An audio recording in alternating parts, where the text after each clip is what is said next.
Son las 9:48 de este 17 de septiembre y seguimos acá en Éxito 107.1 FM y también por el canal de César Miguel Rondón en Conexión en YouTube.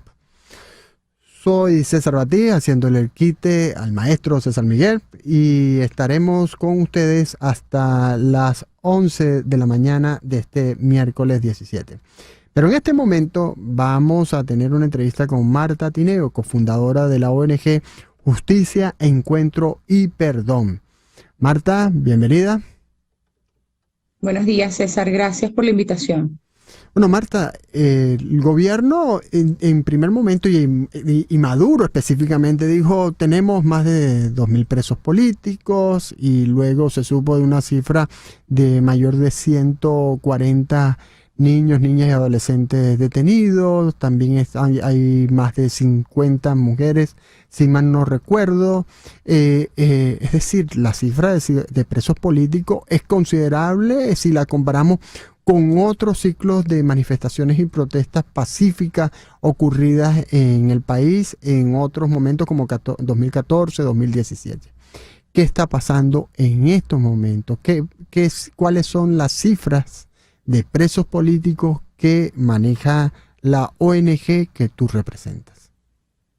Sí, gracias por la entrevista una vez más, César. Casualmente hoy, en horas de la mañana, a las 9 de la mañana Ginebra, 3 de la mañana Venezuela, la misión de determinación de los hechos sobre Venezuela de Naciones Unidas presentó el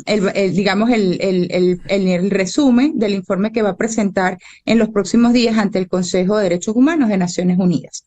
En ese informe expresan los investigadores que efectivamente en Venezuela se está sufriendo una crisis de derechos humanos sin precedentes, y eso tiene que ver con lo que tú comentabas al inicio. Efectivamente, en periodos 2014, 2017, incluso 2019, tuvimos pues unos registros alarmantes de detenciones arbitrarias, desapariciones forzadas, incluso asesinatos en el contexto de manifestaciones pacíficas. Pero lo que ha ocurrido en este periodo pre- y postelectoral no tiene precedentes en la historia contemporánea venezolana. Efectivamente, las autoridades venezolanas por primera vez, que esto también es novedoso, antes siempre hubo la negación de parte de las autoridades de que existieran presos en Venezuela por razones políticas. En cambio, en esta ocasión vimos a las propias autoridades anunciar cifras de detenciones en el contexto de manifestaciones. Una cifra que señaló el presidente Nicolás Maduro fue 2.229 personas detenidas por razones políticas en Venezuela o en el contexto de las manifestaciones. No obstante, frente a esa cifra oficial, las organizaciones de la sociedad civil venezolana, con muchísimo esfuerzo, en contacto con los familiares, empezamos a identificar, es decir, a darle nombre, ubicación, rostro a esa cifra oficial, y logramos identificar poco más de 1.600 personas detenidas en ese contexto o en este contexto en Venezuela. En muchos de esos casos, como tú lo refieres, llegamos a tener un conteo de más de 140 niños, niñas y adolescentes detenidos, más de 200 mujeres detenidas. Efectivamente, en el caso de los adolescentes hubo un número importante de excarcelaciones, logramos contabilizar alrededor de 80 excarcelaciones. No obstante, hay que insistir, permanecen al día de hoy poco más de 40 adolescentes detenidos en Venezuela. Hay que mencionar además un nuevo patrón que no habíamos identificado en periodos anteriores, y es que luego de una rueda de prensa del fiscal general de la República en la que precalificó los hechos y dijo todos van a ser detenidos y presentados por terrorismo, asociación para delinquir, instigación al odio, es decir, estableció un catálogo de delitos. Estas personas fueron detenidas arbitrariamente, a todas se les imputó ese catálogo de delitos precalificados en audiencias masivas, lo cual es sumamente grave y también fue reflejado en el informe de hoy de la misión. Es decir, no se individualizaba la supuesta responsabilidad penal en los hechos de los que se trataba, sino que de forma general a todas estas personas se les imputaban estos delitos en audiencias telemáticas sin que a ninguna se les permitiera, además, lo cual viola flagrantemente el derecho a la defensa, designar abogado de confianza, sino que se les imponía o se les impuso un defensor público, y a todas o a la gran mayoría se les dictó una medida privativa de libertad por al menos 45 días, que es el lapso que establece para investigación penal nuestro Código Orgánico Procesal Penal. Estos son unos nuevos patrones que hemos documentado que evidentemente dan cuenta de la gravedad de lo que está ocurriendo en Venezuela actualmente en todo lo que tiene que ver con violación a derechos humanos. Marta, decías 3 puntos interesantísimos. Por primera vez reconocen, aunque no lo digan así abiertamente, reconocen que hay presos políticos. Hablabas de la cifra que dio Nicolás Maduro de más de 2.000 presos políticos y que todos irían a parar a cárceles comunes, también lo dijo. Y puntualizaste un hecho que me parece muy resaltante, que el fiscal general de la República designado por Nicolás Maduro y Cilia Flores, Tarek William Saab, puntualizó en esa rueda de prensa del día 29 de julio cuáles eran los delitos que serían imputados. ¿Por qué?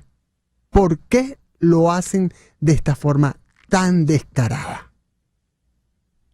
Bueno, lamentablemente no pudiera yo responder esa pregunta porque el anuncio lo dieron las autoridades, no yo, pero lo que sí es cierto es que supone una inmensa gravedad que, de nuevo, sin individualizar la supuesta responsabilidad penal de estas personas, pues se les presentó a todos por igual y se les impuso esos delitos, ¿no? Delitos además de los más graves que establece nuestro ordenamiento jurídico, porque estamos hablando de delitos asociados al terrorismo, que en el caso de que estas personas efectivamente sean juzgadas y condenadas por esos delitos, pues estamos hablando de las máximas penas que se les pudiesen imponer. Entonces, la gravedad es inmensa y es por eso que la misión hoy en la presentación de su informe o en el resumen de su informe que será presentado en los próximos días, alertó a el Consejo de Derechos Humanos sobre lo que está ocurriendo en Venezuela. Dice la propia misión, los investigadores de la misión, que estamos hablando de una crisis de derechos humanos sin precedente y en tanto se atreve a decir que tiene suficientes razones para considerar que en Venezuela se están cometiendo crímenes de lesa humanidad, muy específicamente el crimen de persecución que está establecido en el Estatuto de Roma. Bueno, Marta Tineo de la ONG Justicia, Encuentro y Perdón, disculpa Marta. Marta, quien nos habló del tema de los presos políticos. Muchas gracias, Marta, y seguiremos muy atentos a toda la información que sobre los presos políticos ustedes desde Justicia, Encuentro y Perdón y otras ONGs nos puedan dar. Porque como hoy lo refirió Marta Baliñas de la Misión de Determinación de Hechos de la ONU, es una situación bastante grave la que está ocurriendo en Venezuela, sin precedentes en la historia de Venezuela y de América Latina. Muchas gracias, Marta Tineo, y seguiremos en contacto.